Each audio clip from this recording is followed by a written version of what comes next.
멕시코에 있는 크위켄텍 인디언과 체르탈 인디언의 언어에는 믿는다라는 말하고요. 그리고 순종한다라는 말을 구분하지 않는다고 합니다. 초기 선교사님들이 그들에게 가서 복음을 전하게 되는데 아마도 그들이 이것을 구분하지 못하는 이유가 미개하기 때문이 아닌가. 미개한 인종의 언어이기 때문에 아직 분화되지 않아서 이런 믿음과 순종에 대한 것을 구분하지 못한 것으로 그렇게 이해하고 인디언들에게 이 두 단어를 분리해서 그렇게 가르쳤다고 합니다. 그런데 이 사람들이 선교사님에게 오히려 반문하더라는 거예요. 아니 선교사님, 믿으면 순종하게 되는 것은 당연한 거고 순종한다는 것은 믿었기 때문이 아니고 도대체 무엇입니까? 그 말을 들은 선교사님은 내가 분리하지 말아야 될 것을 지금 분리해서 사람들에게 가르쳤구나라고 생각하고 그것을 있는 그대로 그들에게 받아들이라고 말했다고 합니다. 아브라함에게 믿음은 곧 순종이었고요. 순종은 곧 믿음이었습니다. 믿으십니까? 네, 저는 오늘 우리가 지금 읽은 히브리서 11장 13절에 아브라함과 사라가 이 약속한 것들, 약속을 받은 것들을 끌어안았다라는 표현이 기가 막히게 마음에 들어요. 끌어안았다. 여러분, 믿음을 끌어안았다, 약속을 끌어안았다. 이건 정말 쉬운 일이 아닙니다. 약속은 당장 주어지는 것이 아니기 때문에 그것을 끌어안을 수 있는 것은 믿는 것 외에는 없어요. 여러분 누군가하고 약속하셨을 때 믿어야지 그 약속을 어때요? 우리가 이해하고 인지할 수 있는 것이지 믿지 않고서 어떻게 그 약속을 인지할 수 있겠습니까? 그래서 약속을 우리가 받아들인다는 것은 믿음이라는 매개가 없으면 절대로 받아들일 수 없다라는 거죠. 2019년 9월에요.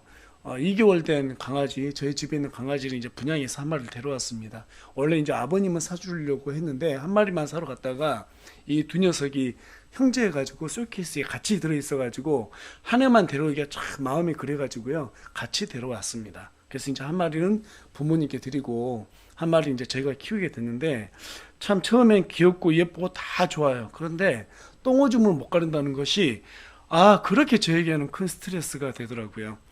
혼내도 보고 간식도 줘보고 가둬보기도 하고 별짓을 다 해봤는데 안 돼요.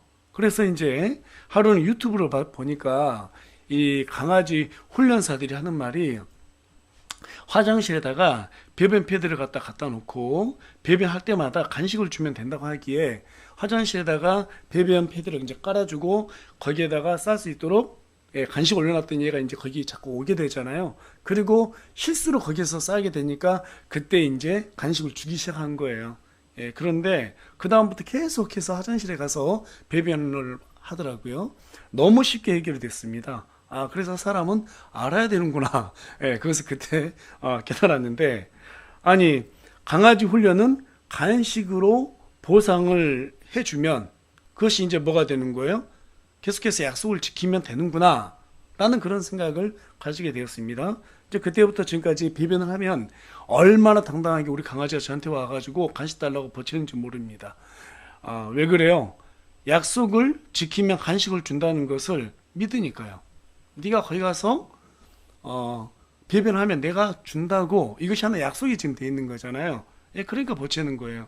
심지어는 주중에 새벽 4시에 자기 오줌 쌌다고 간식 달라고 저를 깨우더라고요. 막 침대를 긁어요. 일어나라고. 자다가 귀찮은데 제가 간식 줬을까요? 안 줬을까요? 줬을까요? 안 줬을까요? 줬습니다. 왜 그래요? 약속이니까. 약속이니까.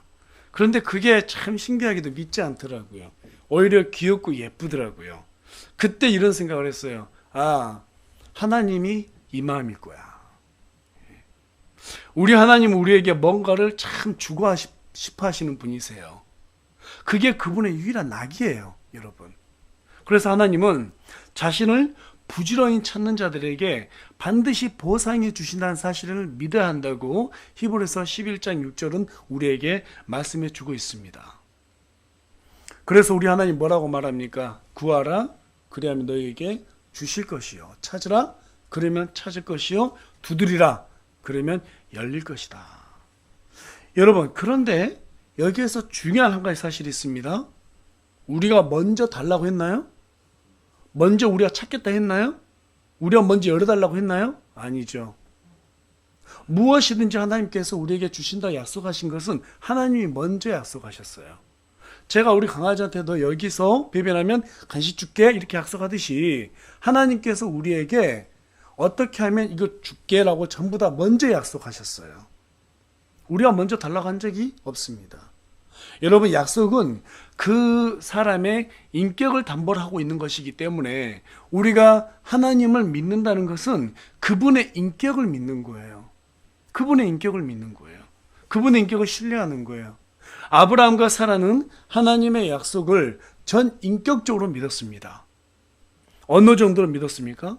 아직 받지도 않은 그 약속들조차도 이미 받은 것처럼 그것들을 보고 확신하고 끌어안았다고 성경은 얘기하고 있어요.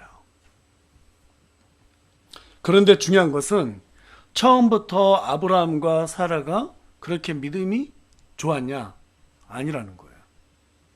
하나님께서 나이가 들어서 100세나 된 이 아브라함, 90세나 된 사라에게 아들을 준다고 하니까 그때 사라는 웃었어요.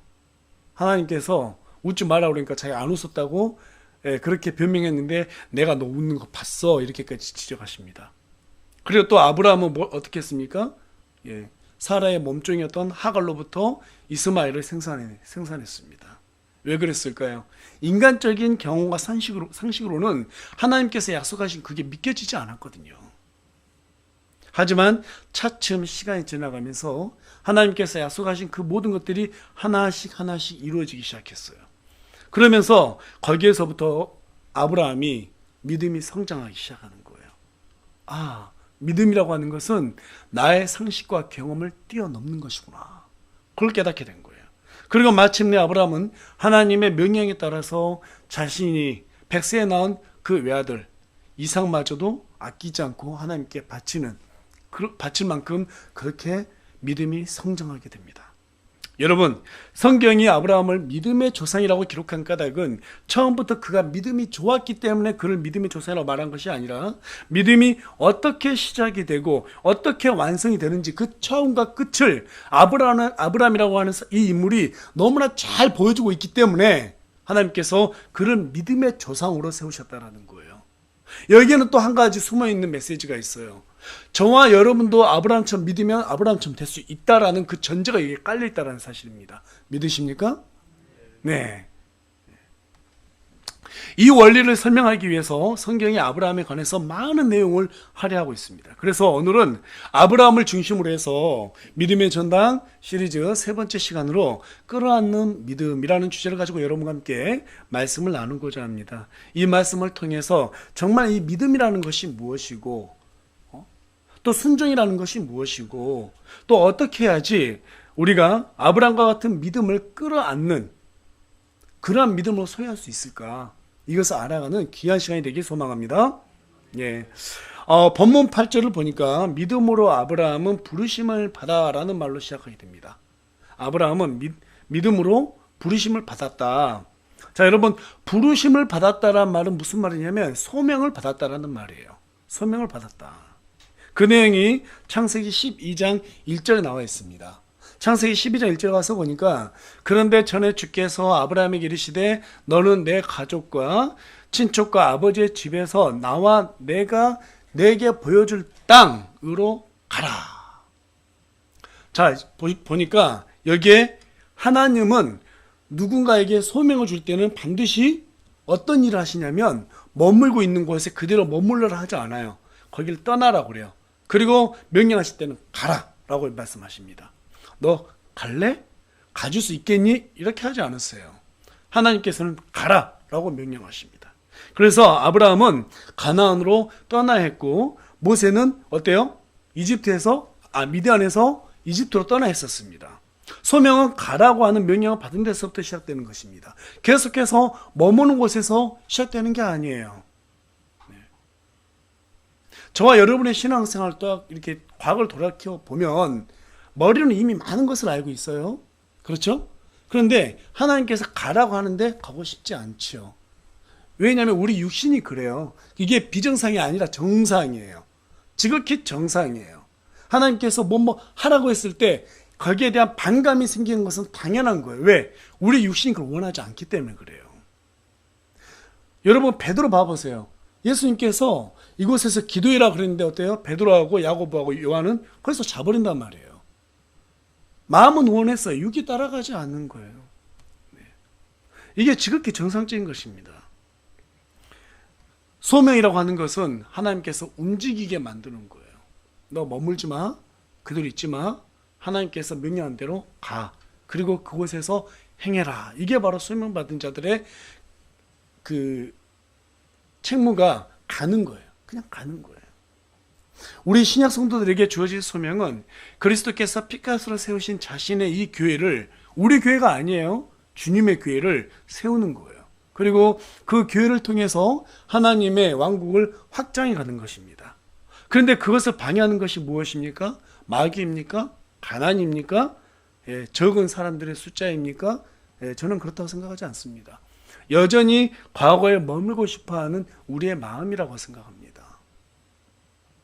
사람은 누구나 변화를 두려워하고 불편한 것을 꺼려하게 되어 있습니다. 여러분, 아브라함이라고 안 그랬을까요? 아브라함도 그랬죠. 그가 하나님께 소명을 받았을 때 나이가 몇 세였어요? 70세였어요. 70대 노인이 이 명령을 받고 쉽게 움직일 수 있었을까요? 아니요. 무척이나 두려웠을 거예요. 그럼에도 불구하고 하나님께서 가라고 했을 때 그는 발을 떼서 순종하는 모습을 우리가 보게 됩니다. 그런데 히브리서 11장 8절에 가서 보니까 어디로 가는지 알지 못한 채 나갔다고 기록하고 있어요. 여러분, 아브라함은 자신이 가야 할 길을 진짜 몰랐을까요? 우리 다 같이 창세기 11장으로 가보겠습니다. 창세기 11장 31절 말씀인데요. 우리 다 같이 한 목소리로 좀 읽어볼까요? 읽겠습니다. 시작. 데라가 자기 아들 아브라함과 하란의 아들 곧 자기 손자 롯과 자기 며느리 즉 아브라함의 아내 사레를 데려가니라. 그들이 그들과 함께 갈대아 사람들의 우르에서 떠나 가나안 땅으로 가려 하였으며 하란에 이르러 거기 거하니라. 지금 보니까 아브라함이 그 가족들이 가나안으로 가야 된다는 것을 알았어요, 몰랐어요? 알고 있었단 말이에요. 어디로 가야 되는지 그 장소를 정확히 알고 있었습니다.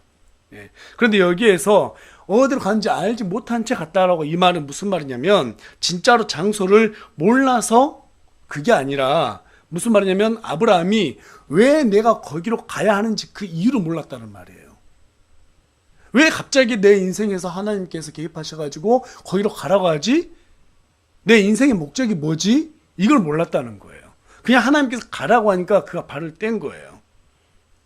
그래서 하나님은 창세기 12장 2절 통해서 거기로 가야 했던 그 이유를 이제 설명해 줍니다. 12장 2절 가서 보니까 내가 너로부터 큰 민족을 만들고 내게 복을 주어 내 이름을 크게 하리니 내가 복이 되리라. 그리고 또 1절 가서 보니까 그 땅을 또 약속하셨어요. 여러분, 창세기 12장 1절에서는 그 땅으로 가라. 그리고 그 땅을 약속하셨고 2절에서는 민족을 만들겠다고 했습니다. 국가의 3대 요소가 있죠. 뭐가 있어요? 땅, 영토가 있어야 돼요. 또 뭐가 있어야 돼요? 국민이 있어야 되죠. 또 뭐가 있어야 돼요? 주권이 있어야 돼요. 근데 지금 여기 보니까 땅하고 민족을 하나님께서 약속하셨어요. 그러면 한 가지 주권, 이 주권은 누구로부터? 물론 우리가 민주주의니까 국민으로부터 나온다.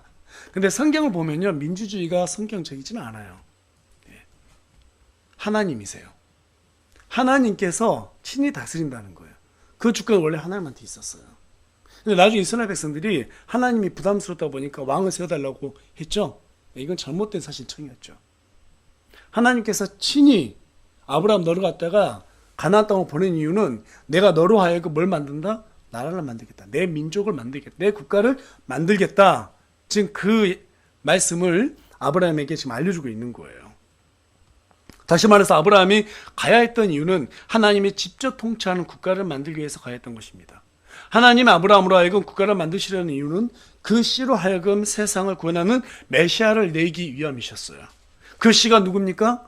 우리 주 예수 그리스도이세요. 이것이 바로 하나님께서 아브라함에게 가나안으로 네가 가야 하는 이유다라고 지금 말해주고 있는 것입니다.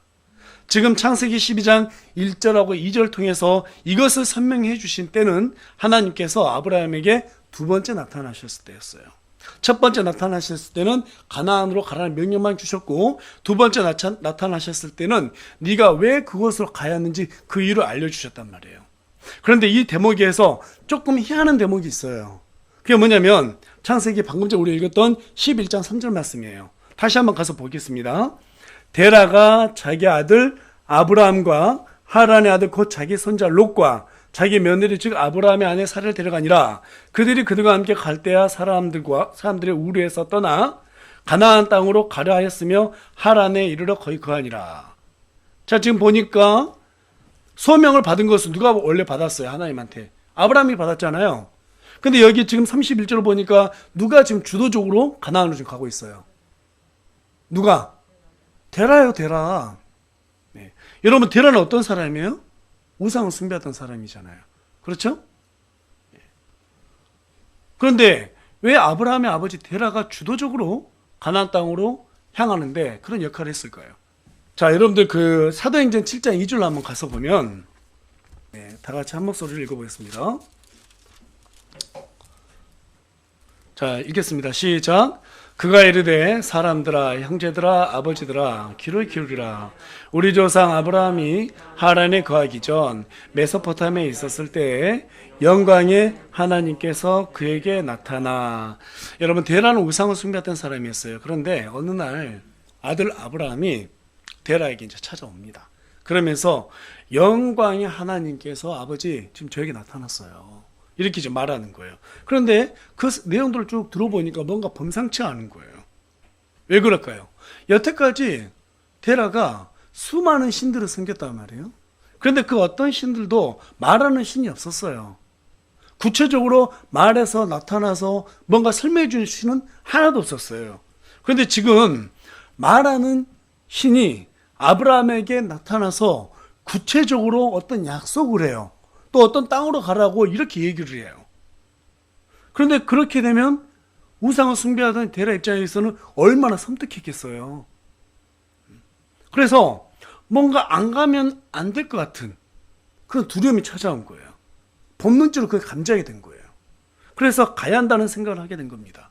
물론 그마저도 하나님의 은혜죠. 그마저도 하나님의 은혜입니다. 그래서 그 시편 115편 4절에서 5절 가서 보면 그들의 우상들은 은과 금이요 사람들이 손으로 만든 것들이라. 그것들은 입이 있어도 말하지 못하고 눈이 있어도 보지 못하며. 세상 모든 신과 종교는 여러분 사람이 만들었어요. 그래서 그들은 말하지 못하는 거예요. 그들은 보지 못하는 거예요. 입이 있어도 먹지도 못하고요, 귀가 있어도 듣지도 못하는 거예요. 하지만 하나님은 인간에 의해서 만들어지지 않았습니다. 하나님께서 인간을 만들었어요. 이것이 여러분 기독교예요. 다른 것들은 다 똑같아요. 종교는 뭐 불교도 봐보세요. 고타마 시타르타 그 부처 있죠? 그 누가 만들었어요? 사람이 만들었어요. 그렇지 않습니까? 예, 힌두교 소 동상 갖다 세워놓잖아요. 그 누가 만들었어요? 사람이 만들었어요. 네, 모든 종교는 다 인간이 만들었습니다. 그래서 모든 종교에 공통점이 있어요. 전부 다 눈에 보이는 것들이에요. 눈에 보이는 것들이에요. 근데 기독교는 눈에 보이지 않아요. 하나님께서. 왜? 보이지 않는, 우리가 볼 수 없는 그 하나님이 실제로 살아계시고 그분께서 우리 인간을 만들었어요. 그래서 하나님께서는 이 말씀을 보면 곧 나를 본 것이다 라고 말씀하고 있습니다. 왜요? 말씀이 우리에게 모든 걸 약속해 주고 있어요. 무엇으로? 인격적으로. 그래서 하나님과 우리 인간의 관계는 그야말로 인격적인 관계예요. 인격적인 관계예요. 진짜 내 옆에 살아계신 아버지라고 생각할 만큼 그렇게 인격적인 관계예요. 우리가 그것을 감지 못한 것은 다 우리 탓이에요. 우리가 그분을 묵상하지 못하기 때문에 그래요. 그래서 잘못된 신앙을 갖게 되는 거예요.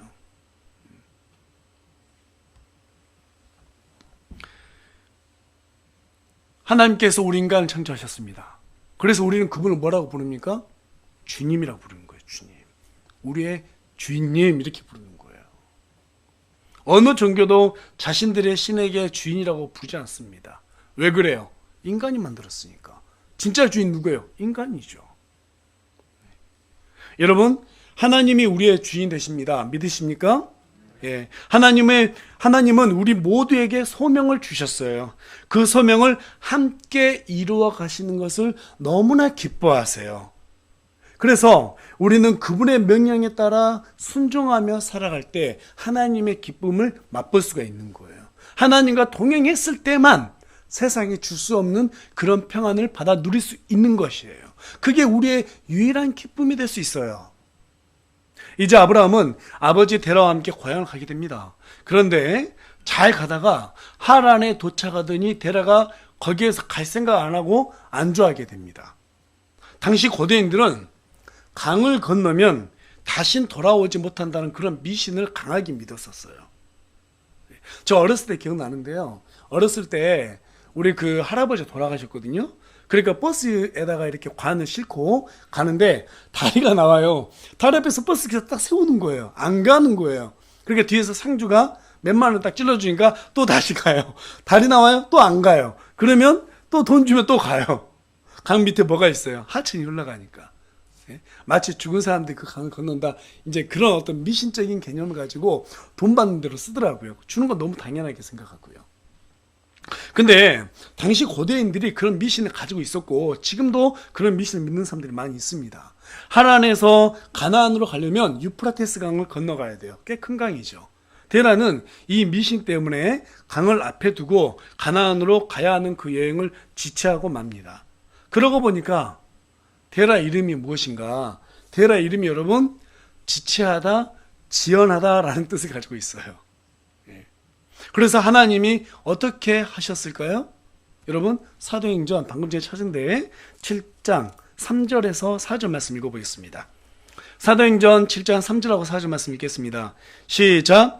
그에게 이르시되 너는 내 고향과 친족을 떠나 내가 너에게 보여줄 땅으로 들어가라 하시니 이에 그가 갈대아 사람들의 땅에서 나와 하란에 거하였고 그의 아버지가 죽음에 그분께서 그를 거기에서 지금 너희가 거하고 있는 이 땅으로 옮기셨느니라. 계속해서 창세기 11장 우리 아까 읽었던 데인데요. 31절, 32절. 예. 32절 읽겠습니다. 31절 읽겠습니다. 32절 시작. 데라가 자기 아들 아브라함과 하란의 아들 곧 자기 손자 롯과 자기 며느리 즉 아브라함의 아내 사레를 데려가니라. 그들이 그들과 함께 갈대아 사람들 우리에 떠나 가나안으로 가려 하였으며 하란에 이르러 거기 거하니라. 데라의 생애는 205년이었으며 데라가 하란에서 죽으니라. 그리고 12장 1절 보니까 그런데 전에 주께서 아브라함에게 이르시되 너는 내 고향과 친족 아버지 집에서 나와 내가 내게 보여줄 땅으로 가라. 그러니까 원래는 우르에서 나왔어요. 근데 이제 하란은 어디예요? 자기 삼촌 있었던 친족집이란 말이에요. 그리고 거기서 나와라. 언제? 데라가 죽었을 때. 족장 시대 때는 아버지는 신을 대신하는 그런 대리자로 생각을 했어요. 집안의 제사장으로 인식하고 있었기 때문에 아버지가 허락하지 않으면 못 가요. 갈 수가 없었어요. 그래서 하나님은 지체하는 데라를 죽이셨어요. 그리고 아브라함에게 뭐라고 말씀하세요? 내가 명령하는 그 땅으로 가라. 이렇게 말씀하셨단 말이에요. 여러분 우리 안에도 하나님의 일을 지연시키고 싶어하는 데라가 있어요, 없어요? 있어요. 예. 근데 우리 안에 어떤 데라가 있는가 하면 소명을 받고 강을 건너면 고생스러울 것이라는 그런 생각을 갖게 하는 데라가 있다는 거죠. 저 강 건너면 하나님의 말씀대로 살면 내가 고통스러울 텐데, 힘들 텐데, 피곤할 텐데 그런 생각들 다 하시죠? 솔직히 말씀해 보세요. 다들 하시죠? 그게 우리 육신의 생각이에요. 그래서 하나님은 우리에게 성령의 법을 주십니다. 그런데 우리 육신은 우리 스스로가 육신의 법을 가지고 우리의 생각으로 자꾸 하나님의 말씀 위에다가 토대를 깔려고 그래요. 이게 우리 인간의 본능이에요. 하나님의 의보다 인간의 선을 생각해요. 하나님께서 기뻐하는 것보다 인간의 선으로 교묘하게 사람들을 엮어내기도 해요. 그러면서 나를 합리화시켜요. 근데 여러분 그 아무리 합리화시켜도요 우리가 하나님 앞에 무릎 꿇잖아요. 우리 스스로 속일 수가 없어요. 하나님께서 그걸 다 찝으세요. 그리고 우리에게 말씀하세요. 가라. 나와 함께 가자. 여러분, 하나님께서 아브라함한테 가라 했을 때 하나님께서 함께 가자는 전제가 있는 것이지 너 혼자 가라 이게 아니단 말이에요. 함께 동행해 주시는 것입니다. 누구나 인생에서 한 번쯤은 강을 건너야 할 때가 옵니다. 저는 그것을 순종이라고 말하고 싶습니다. 지금까지 여태 우리가 그냥 습관대로 신앙생활을 해왔을 수도 있습니다. 그런데 말씀을 보다 보면, 상고하다 보면 이 말씀이 정말 그렇게 좋은 말만 있는 게 아니더라고요. 예. 항상 모든 게 다 전제가 깔려 있고 정말 하나님의 복을 받아 누리기 위해서는 쉽지 않구나 이것을 깨닫게 되더라고요. 근데 정말 신기한 것은 하나님의 말씀대로 살았을 때 그 복이 온다라는 거예요. 우리가 그 평안을 받아 누린다는 거예요. 저는 개인적으로 되게 좀 뭐라 그럴까요? 이런 뭐 미신적인 그런 거 잘 못 믿어요. 원래 성격 자체가 뭔가 객관적이고 논리적이고 타당성이 없으면 잘 안 믿습니다. 그러니까 누군가 저를 설득할 때도 되게 그렇게 다가와 줘야 제가 설득이 돼요. 그러다 보니까 저 같은 성격들이 하나님 믿기 정말 어려운 성격이거든요. 눈에 안 보이는 하나님 어떻게 믿어요? 어렸을 때도 어머니 손에 붙들려 가지고 태어나자마자 막 교회를 다니고 했어요. 안 가면 혼나고, 헌금 주면 왜 이걸 헌금해야 될지 모르니까 가다가 아이스크림 사 먹고 엄마한테 했다고 거짓말하고, 그냥 그렇게 신앙생활 해왔어요. 그런데 중학생 때였던 것 같아요. 딱 우리 둘째 아들 여성만 할 때인데 어느 날 갑자기 이런 생각이 드는 거예요. 하나님이 정말 살아계시나? 이런 생각이 드는 거예요. 어떻게 하나님이 살아계시지? 그때부터 성경을 보기도 하고 정말 하나님을 알고 싶어 했어요. 그럼 나중에 하나님을 정말 알게 되는 순간이 오더라고요. 경험하게 됐어요. 말씀대로 살면 하나님께서 나와 함께 하시는구나. 여러분 인생 한번 봐보세요. 인생 40년, 50년 이렇게 살아오면서 뒤돌아보면 우리가 여러 가지 문제거리부터 해결될 때 전부 다 하나님과 함께 했을 때예요. 복 받을 때가 다 하나님과 함께 했을 때예요. 하나님께서는 그 모든 복 우리에게 다 약속하셨는데 우리가 그걸 결단 못하고 있는 거예요. 왜? 불편할까 봐, 힘들까 봐. 그걸 내려놓기를 하나님은 되게 원하세요. 물론 여러분, 아브라함도 그 강을 건너는 것이 쉬웠을까요? 쉽지 않았어요. 우리 다 같이 로마서 한번 가보겠습니다.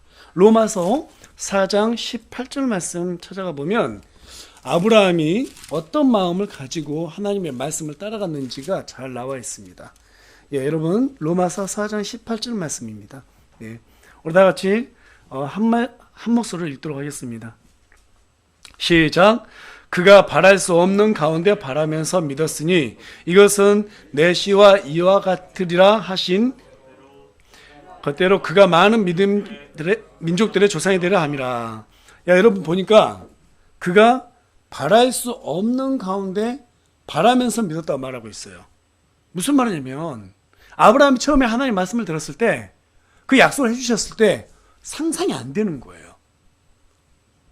과연 나 같은 사람에게 그런 일이 생길 수 있다고? 이게 말이 돼? 사실은 의심이 믿는 것보다 훨씬 더 많았어요. 어떻게 나라는 사람 통해서 한 민족을 이룰 수가 있지? 내 씨가 바다에 모래 같다고? 야, 나 같은 인간한테? 이런 생각을 했다라는 거예요. 상상조차 못할 일들을 아브라함은 들었어요. 근데 하나님께서 그렇게 된다고 하니까 의심이 듣긴 들었지만 어때요? 하나님께서 말씀하신 게 발을 뗐어요. 그랬더니 하나님께서 뭐라고 말해요? 믿었다. 의인이라고 말하는 거예요. 여러분, 하나님은 99% 의심해도요 1%의 믿음으로 순종하면 그것은 믿음으로 간주해 주세요. 그러니까 우리가 안 믿어져요, 의심이 돼요, 그거에 대해서 너무 자학할 필요가 없어요. 의심이 되는 건 당연해. 우리가 경험해보지 않았기 때문에. 성경 말씀 보고 100% 믿어진 사람 어디 있어요? 다 안 믿어져요, 처음부터. 오히려 돈이나 권력, 명예 믿는 게 훨씬 쉽지. 왜? 경험해왔으니까. 그런데 하나님께서 말씀하신 것들을 보면 우리의 상식과 우리의 경험으로는 설명할 수 없는 것들이 대부분이에요. 죽은 사람이 어떻게 살아나요? 여러분 그거 본 적 없잖아요. 근데 믿잖아요. 그렇지 않습니까? 하늘과 땅을 어떻게 창조합니까? 근데 우리 믿고 있잖아요. 이거 엄청난 믿음이에요. 왜 믿어요? 왜 믿어요? 하나님께서 그럴 수 있는 분이라는 것을 우리가 알고 있기 때문에 성경 기록들을 통해서. 그럼에도 불구하고 실제로 내 일이 되면 안 믿어진 게 너무 많단 말이에요. 그럴 때마다 너무 실족하지 마세요. 왜 나는 이렇게 믿음이 약할까 막 여러분 자각하지 마세요. 하나님은 1%의 믿음만 있어도 그것만 가지고 우리가 발을 떼었을 때 나머지 99% 의심을 다 역전시키시는 분이세요. 그분이 바로 하나님이세요. 무엇으로? 그것을 우리에게 확신을 줍니까? 바라던 것을 보게 함으로. 바라던 것을 보게 함으로. 그래서 히브리서 11장 1절은 뭐라고 말하고 있습니까? 우리 다 같이 한 목소리 읽어보겠습니다. 히브리서 11장 1절 말씀입니다. 시작. 이제 믿음은 바라는 것들의 실체요 보이지 않는 것들의 증거니. 아브라함은 어떻게 나한테 그런 일이 생길 수 있어요? 감히 볼 수가 없어요. 상상할 수가 없었어요. 그런데 하나님께서 그렇게 말씀하시니까 기대했단 말이에요. 그냥 기대만. 그리고 발을 뗐어요. 그랬더니 내가 그 바라고 기대했던 것이 실체로 드러난 거예요. 실체로 드러난 거예요. 하나님은 늘 이런 방법으로 우리에게 믿음을 주세요. 우리가 바랄 수 없는 거. 근데 하나님께서 된다고 하니까 그걸 그냥 기대하는 마음으로 순종했더니 하나님께서 현실로 만들어 주시는 거예요. 여러분, 이게 믿음이에요. 여러분, 이런 일이 나에게도 일어날까 의심하는 거 당연합니다. 그 자체가 불신이라고 생각하지 마세요. 의심이 든다고 해서 너무 여러분 자책하지도 마십시오. 1%라도 믿어진다면 그 1%의 기대를 가지고 순종해 보시기 바랍니다. 그러면 그 환경이 여러분에게 순종하게 될 것입니다. 그걸 누가 그렇게 만들어요? 하나님이 그렇게 만드세요. 그래서 누가복음 17장 6절에 가서 보면 너희에게 만일 겨자씨 하나님 만한 믿음이 있었더라면, 겨자씨가 뭐예요? 씨 중에서 가장 작은 씨예요. 겨자씨. 수박씨도 아니에요. 겨자씨예요. 눈에 보일도 말도 하는 그 겨자씨 하나님만의 믿음이 있었더라면 너희가 이 뽕나무에게 이르기를 뿌리채 뽑혀 바다에 던지라, 바다에 심겨라 하였을 것이요 그것이 너희에게 순종했을 것이라고 말하고 있어요. 하나님께서 이거 된다라고 말했으면 우리가 그냥 믿는 거예요. 의심이 되더라도 하라 하면 그냥 하는 거예요. 그랬더니 뽕나무가 어떻게 해요? 바다에 심겨진다는 거예요. 하나님 약속하시면. 우리가 바라는 것이 아니에요. 하나님이 바라는 거, 하나님이 약속하신 거, 그것대로 우리가 그 방향대로 걸어가면 그 모든 것이 이루어진다라는 거예요. 아무리 성경을 100% 믿는다고 말해도 순종했으면 하나님은 그것을 믿음으로 간주하지가 않습니다. 그래서 야고보서 기자는 2장 26절을 통해서 영이 없는 몸이 죽은 것 같이 행위 없는 믿음도 죽었느니라. 행위가 없으면 불신자들과 하나도 다를 바가 없다라고 이렇게 말씀하고 있습니다. 하나님이 요구하시는 믿음은 순종이에요. 실천신앙이에요. 제가 이걸 정말 좀 알려드리고 싶은 거예요. 된다라는 거예요. 정말 된다라는 거예요. 여러분 좀 믿었으면 좋겠어요. 우리의 과거의 경험, 상식 그거 다 전부 다 집어던지고 정말 말씀대로 살면 된다. 이걸 믿었으면 좋겠어요. 그리고 직접 움직여 봤으면 좋겠어요. 그게 비록 믿음이 크지 않더라도 작은 믿음이라도 한번 따라 보면서 하나님을 경험해 봤으면 좋겠어요. 아브라함이 그냥 믿음이 성장하지 않았어요. 하나님께서 약속하신 것들을 하나하나 지켜갔을 때 하나님을 직접 경험하면서 믿음이 성장하게 된 거예요. 이것이 아브라함을 믿음의 조상으로 만든 비결입니다.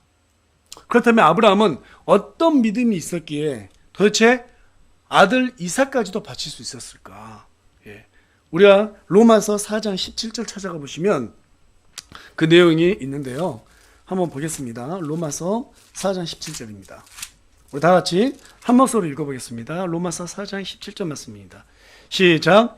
이것은 기록된 바 내가 너를 많은 민족들의 조상으로 삼았느니라 하신과 같으니 그가 믿을 하나님은 죽은 자들을 살리시며 없는 그것들을 마치 있었던 것처럼 부르시는 이시니라. 무슨 말이에요? 죽은 자도 살릴 수 있는 하나님이시고 또 없는 것들을 있게 만드신다는 거예요. 아브라함이 믿는 믿음은 전능하신 하나님이셨어요. 무엇인지 다 할 수 있는 하나님이셨어요. 그것을 믿었어요. 그래서 아브라함은 이삭을 번제사물로 바쳐서 태워서 없애버려도 하나님께서는 그를 나에게 뭐라고 약속했어요? 내 씨를 통해서 한 민족을 이룬다고 말씀하셨기 때문에 그것을 이루려면 이삭을 다시 살려낼 것이다. 다시 부활시킬 것이다. 그 믿음을 가지고 있었어요. 왜? 하나님은 전능하시니까. 못할 것이 없으시니까. 그 믿음이 구체적으로 오늘 본문이 있는 히브리서 11장 19절에 기록되어 있습니다. 예. 우리 다 한 목소리 읽어보겠습니다. 시작.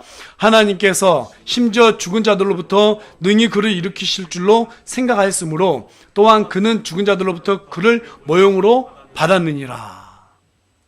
다시 살릴 줄 알았다는 거예요. 하나님은 절대 약속 깨는 분이 아니라는 거예요.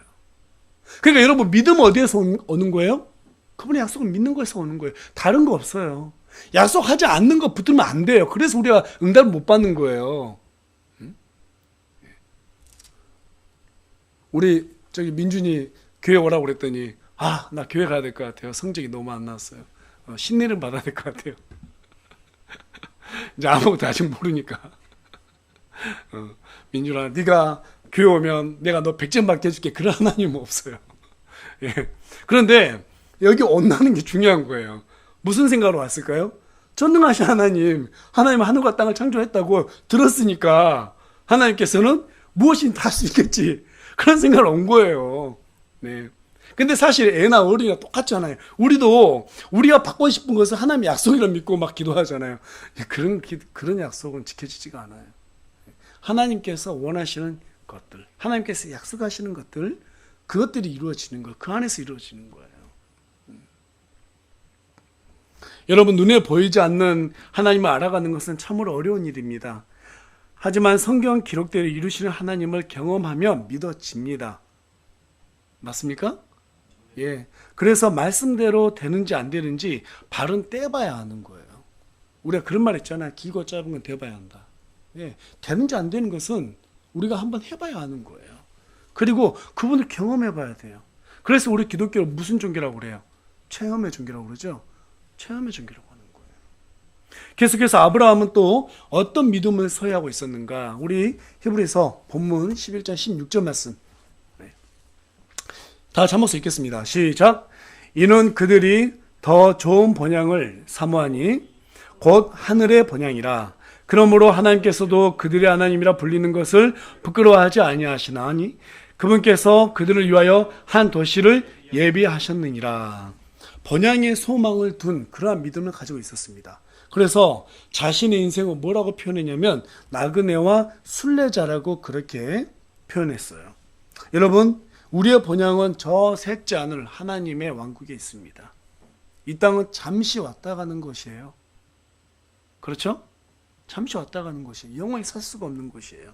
그래서 뭐 돈이니 이념이니 뭐 명예니 권력이니 이런 것들 전부 다 이 땅에서는 그렇게 중요하지 않습니다. 사라지고 맙니다. 그래서 여러분들 베드로가 변화산에서 모세와 엘리야와 함께 우리 예수님께서 영체로 변하셨을 때 하나님의 영광을 보게 돼요. 그러면서 그가 뭐라고 말합니까? 주님, 제가 여기 있는 것이 좋사오니 초막 셋을 질 때 하나는 주를 위하여 하나는 모세를 위하여 하나는 엘리야를 위해서 지켜 주십시오. 이게 모든 인간이 가지고 있는 소망이에요. 영광의 그 하나님이 계신 곳에 머물고 싶어하는 그러한 마음이 있어요. 근데 그것은 이 땅에 있지 않습니다. 저 셋째 하늘에 있어요. 사도 바울은 어떻습니까? 셋째 하늘에 갔다 왔어요. 그리고 낙원을 보고 오니까 그 영광을 말로 다 할 수 없어서 오히려 내가 하나님 앞에서 열심히 섬기다가 나의 죽음이 더 유익이 된다고 이렇게 얘기를 합니다. 이 땅에 전혀 소망을 두지 않았어요. 그 모든 걸 전부 다 배설물, 똥으로 여겼다고 말하고 있습니다. 사도 요한은 또 어떻습니까? patmos섬에 갇혀서 요한계시록을 기록하고 있었을 때 하나님의 영광을 봤어요. 그때 죽은 자처럼 쓰러졌다고 얘기하고 있습니다. 우리는 상상이 아직 안 돼요.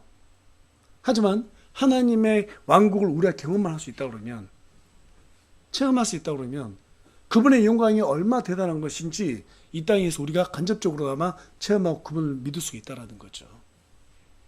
이 세상은 마지막 날에 모든 원소들이 열에 녹고 불탄다고 베드로후서 3장 10절과 12절은 기록하고 있습니다.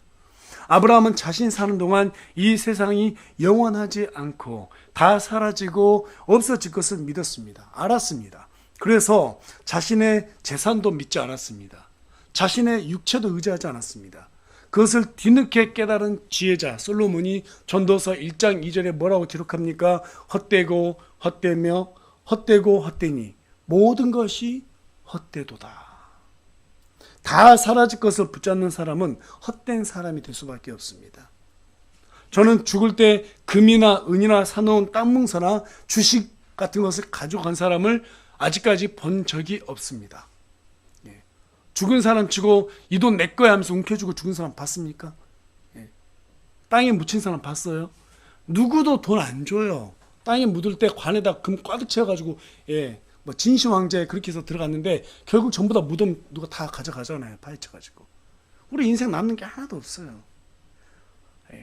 화장하고 나면 그냥 한 줌에 재반됩니다. 저는 가끔 장례식장 가서 사람들이 다 타고 뼈가루 이렇게 남는 거 보면은 참 인생은 아무것도 없다 이런 생각을 하게 됩니다. 무엇을 도대체 얻으려고 그렇게 아둥바둥 살았을까? 마태복음 6장 20절에 가서 보면 오직 너희 자신을 위해 보물을 어디에 쌓아놓으라고 말해요? 하늘에 쌓아둬라. 하늘에다가. 거기서는 점과 녹이 부패시키지 아니하며 거기서는 도둑질이 뚫지도 훔치지도 못한다고 성경 우리에게 말해주고 있습니다. 여러분 영원한 것을 하늘에 쌓으십시오. 아브라함은 그것이 가장 유익이 된다는 것을 깨달았습니다. 그래서 이삭마저도 하나님께서 바치러 갈 때 순종할 수 있었던 거예요. 여러분 신앙은 한순간에 잘할 수 없습니다.